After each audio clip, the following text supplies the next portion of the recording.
At least 144 people in Myanmar have been killed and 732 injured after a 7.7 magnitude earthquake struck the country yesterday. Myanmar's ruling military also declared a state of emergency in multiple regions. In fact, it has invited countries to provide help and donations. Tremors were felt across the region, including in Bangkok, where a high-rise under construction collapsed, killing at least 8 and leaving over 117 missing. Now, the Thai capital has been declared a disaster area. Meanwhile, let's tell you, Thai Prime Minister Shinawatra visited the site of a building collapse as rescuers searched the rubble for survivors. A 30-story under construction skyscraper collapsed, leading to 43 people trapped in the area. Videos circulating on social media captured the devastation, showing lampposts swaying on roads and the skyscraper crumbling due to the powerful tremors.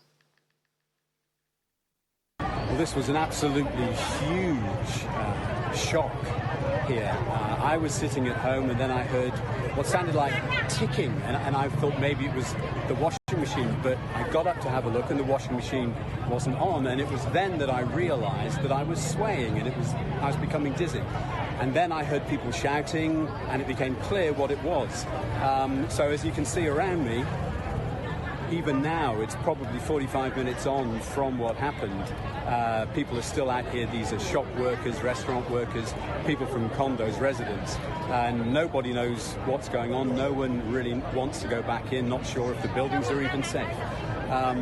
It went on for, it must have been 5 minutes, perhaps. It felt like it. And I'm still quite shaken by it. I mean, I've been in Bangkok nearly 30 years now. We've had aftershocks before from events in say, Myanmar, but I've never known one as big as this. I was checking a message on my mobile phone. I was in my lazy boy, and all of a sudden it moved back and forth, and then it toppled over, and I hit my head on the table. But it didn't leave a mark, and I didn't break the glass table either. This is not the first time that the building has felt an earthquake, but never like this before. Yeah. I was waiting for the bill, and then suddenly I started feeling that the earth is shaking. You know, my first thought is that maybe somebody is not feeling it, just me, something is wrong with me, but everybody was looking around, and right away we were all going outside because you could feel it's going to last for a while. Yeah. I have experienced earthquakes twice before in Myanmar, but that was only like 1 second of one big bang, and here it went on for at least, I'd say, a minute. Yeah. Quite scary. My colleague Shreya spoke to Rohit, Sani, an Indian businessman in Bangkok, who was at his office when the earthquake occurred. Listen in. Mr. Rohit, Sani, good evening, namaskar. Before I get into the details of what exactly happened, first of all, tell us, are you okay? Is everybody around you, friends and family, okay right now? Yes, good evening. Thank you so much. Yes, everybody is fine. I'm fine as well, but things don't look that good over here right now. You know, what exactly happened, Mr. Sani? I want to understand from you, what were the first few things that you felt? What is the situation right now there? Well, I was in my office and I was going for an online meeting, and I started feeling a little dizzy.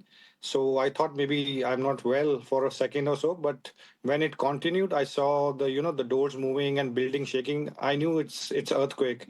So I thought it might be over like in split second. I waited for 4 or 5 seconds, but when it didn't stop, I asked my colleagues also to evacuate the building, and it was really bad actually. My office is on the 20th floor. It's in center of the Bangkok in the business district, and we immediately followed the evacuation procedure, and we went down through the fireplace, and it was bad, like everybody rushing down.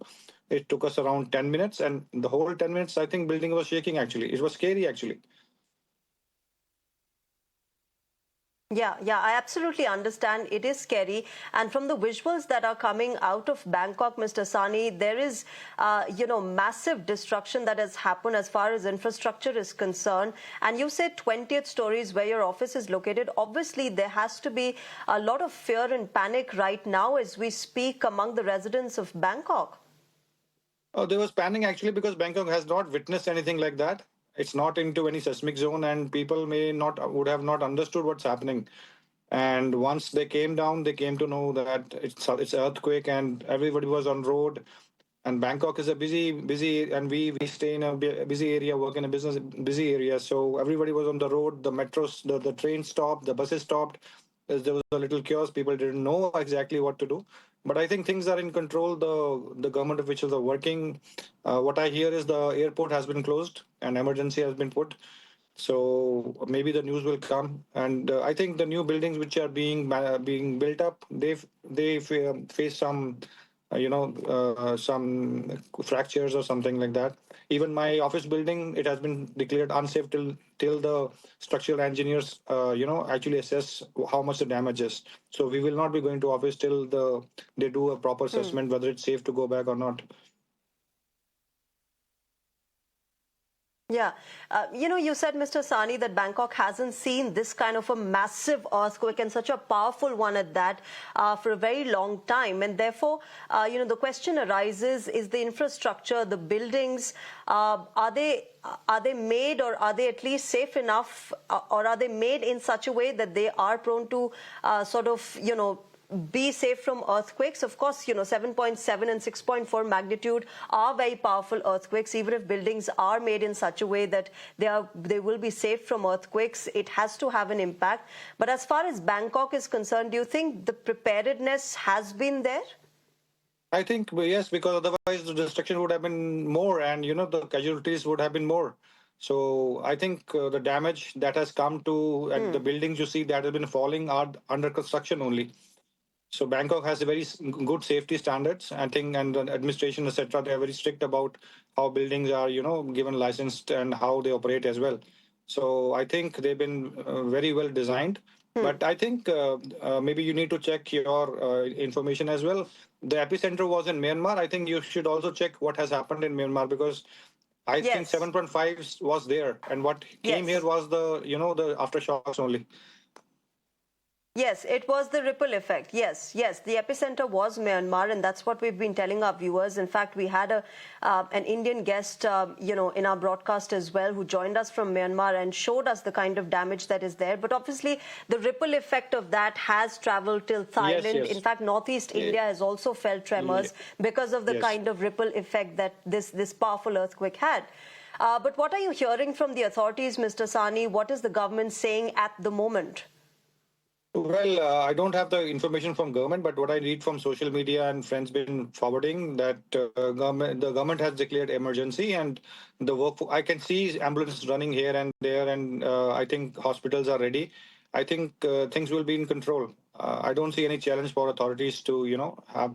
So let's see as the news comes, because I don't have any first-hand information right now. Okay, Mr. Rohit Sani, be safe. Thank you very much for joining us and Thank you so much. getting us all that is happening there in Bangkok.